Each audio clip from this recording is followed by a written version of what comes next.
Hey folks, this is Matt once again. Sort of response to Michael Keane did a video on his top 10 favorite horror killers, and an 80s slasher and a few others did their responses to it.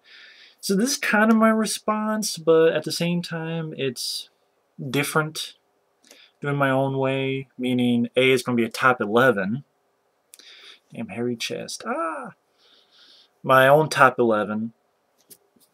And hey, if you don't have a 10, why not bump up to 11? But also underrated killers. Ones that either don't get talked about, get made fun of, so on and so forth. So this is my top 10 favorite, no, stretch that, top 11, as Spinal Tap would say, go to 11. Top 11 favorite underrated killers. Start with number 11, Dr. Giggles. Played by Larry Drake. And this guy is just nuts. He's always giving one-liners. And hell, when you're a little boy, you've been sewn into pretty much, I think it was his mom. Someone finds you and you pretty much cut yourself out of your mom's stomach. You're fucked up. And, you know, killing people with all sorts of surgical instruments and all the tools of the trade, so to speak. Um, you're fucked up. And one more thing to say about Dr. Giggles, you know, whether it be from big bandages to shoving things, say ah, and shoving them right down people's throats, to little circular saws or any sorts of tools is fair game for Dr. Giggles. Number 10 is Robert. If you're wondering who Robert is, there's Robert. And now you're saying to myself, come on, Matt, really, Robert? But think about it. This is a guy, well, not a guy, wakes up, wondering what it is, tries to walk, or I guess I should say roll, trying to roll with the punches, so to speak, trying to learn what it is to be alive, and finds out it has a certain ability to do things with its mind. If you want to say it has a mind. And starts small, you know, knows how to roll over cans and bottles, and then knows he can blow things up. So it starts with birds, and pretty much ends up blowing people's heads up. Granted, the movie's not everyone's cup of tea, whether it be the pacing or the story or just the crazy insanity of it all. But it was unique. It's definitely probably one of the most unique killers out there, one of the most unique figures out there. And hell, you can't keep a good tire down. If you kill it, you destroy it. It just comes back as a tricycle, which gets its army of tires to overtake Hollywood. Not a killer to be messed with, you know, a tire that can blow your head up in good gory fashion. Likes watching women. Not a thing to be fucked with. So that's Robert the Tire. Number 9.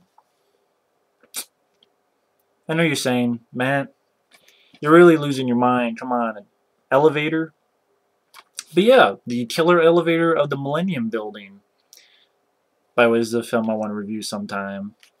I mean, come on, it's a killer elevator film that ends with Aerosmith's "Loving an Elevator." Has Naomi Watts from The Ring. This elevator doesn't fuck around. I mean, just the number of things this thing does. It catches a poor guy's head and slowly cuts his head off. When a bunch of pregnant women are on board, it overheats it and makes it so that the women, their waters break and have to give birth in the elevator. It screws up an old man and his dog by thinking it's open. The dog's trying to warn the blind old person. Well, not quite old person, but the blind person. So Basically, the elevator fools the guy so that that blind guy and his dog walk off into the shaft and fall to their deaths. Or more like the blind guy's trying to get out. Unfortunately, him pulls the dog down the elevator shaft. Plays peekaboo with the little kid and tries to kill her. Gets really pissed off with a bunch of people. Goes all the way to the top of the building in full force. The bottom caves in. Women, children fall to their deaths, get impaled, and the elevator gets pissed and flies off. Sucks in a skateboard, goes right to the top of the building, and throws his ass off the top of the building. So it goes down and splat. When it gets on fire, it don't give a fuck. It tries to kill people when it's on fire, including cuts someone in half. Like a guy with a gun, he's trying to get out, and it cuts the motherfucker in half in bloody fashion. And the only way to kill it is to take a bazooka and blow its heart up. Because there's certain AI chips dealing with it.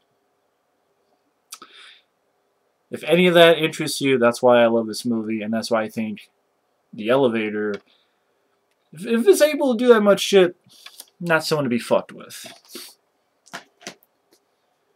Number 8, the Killbots. You know, the Killbots, although I will say it'd be fun if Johnny 5 could give these guys a run for their money. Chopping Mall 2.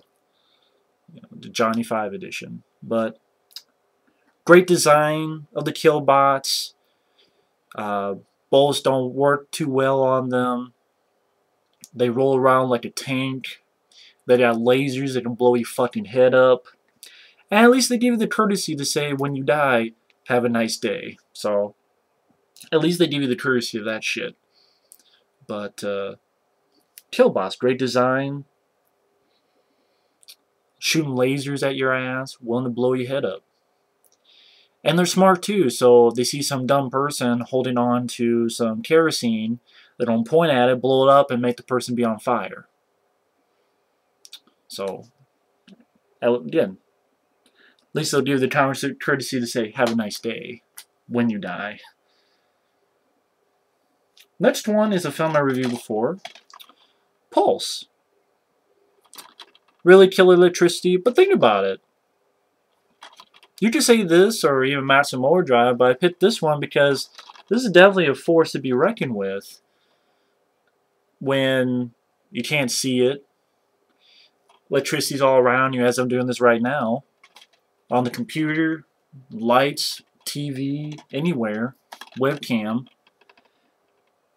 It can burn you in the shower. It can try to blow your house up. It can turn on your power tools and hit you in the fucking head. It can spill out the water on the floor and electrocute it so you can't get by. Not a thing to be fucked with. Especially something that we depend on every day of our lives. Number 6, spiders. Especially the ones in arachnophobia. You know, usually spiders are okay, but when they're from Venezuela and they mate with spiders of our own species, tiny little spiders that seem like nothing, but one bite, you're dead. Not 2, not 3, not 4, but one bite, and you're dead. It's over, pal. And even when you're trying to fuck with your homemade little flamethrower thing, is able to dodge it, hide behind shit, and the only way to take you out is get a fucking right into its fucking heart. But they're small, they can hide in your shower, they can hide in your toilets. Think about it. You sit on the toilet, one's inside, crawls on your ass and bites it, and you're dead on the toilet. Not something to be fucked with. Of course, number 5, I give it to Patrick Channing. Wonderfully played by Jeff Colbert.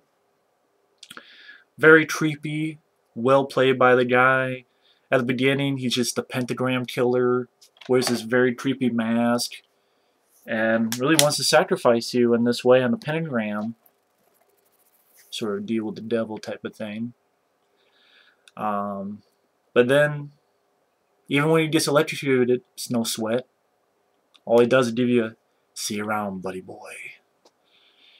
And he gets even stronger. He gets all these powers. He can fuck with your phones. He can fuck with your head and think the whole room is filled with blood. Blood on the walls. He can possess people.